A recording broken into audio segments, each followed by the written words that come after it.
இயேசு கிறிஸ்துவின் நாமத்தினாலே இந்த மாலை நேரத்திலே உங்களை அன்போடு விட வாழ்த்துகிறேன்.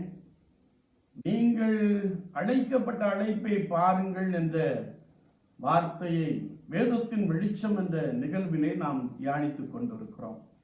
இன்றைக்கும் ஆதியாகமத்தின் புஸ்தகம் 27ஆம் அதிகாரத்தை நாம் திருப்பிக் கொள்கின்ற பொழுது, பெற்றோரின் ஆசீர்வாதத்தை பெற அழைப்பு என்று நாம் எடுத்துக்கொள்ள முடியும். ஈசாக்கு ஏசாவை ஆசீர்வதிக்கும்படியாய் வேட்டையாடி ருசியுள்ள பதார்த்தத்தை எனக்கு கொண்டு வா என்று சொல்லி அனுப்பினார்.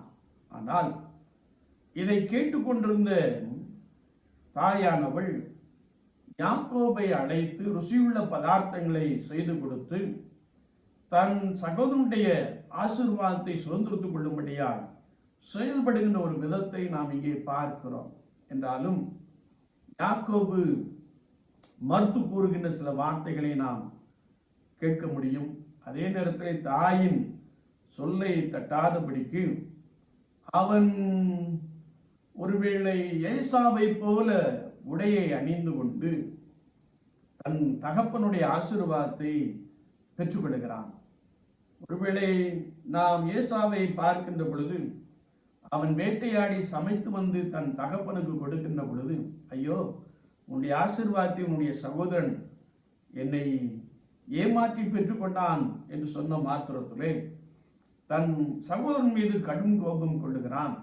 எனவே தாயானவள் யாக்கோபை லாபானிடத்தில் தன் மாமனிடத்தில் அனுப்புகின்ற ஒரு காட்சியை நாம் இங்கே பார்க்கிறோம். அதன் பின்பு யாக்கோபுடைய ஆசீர்வாதத்தை குறித்து நாம் பார்க்கின்ற பொழுது, திருட்டளவாய் பெற்ற அந்த ஆசீர்வாதத்திலே சமாதானம் இல்லாதவனாய் வாழ்ந்த ஒரு காட்சியை குறித்து வேதம் நமக்கு தெளிவாய் கற்றுக் கொடுக்கிறோம்.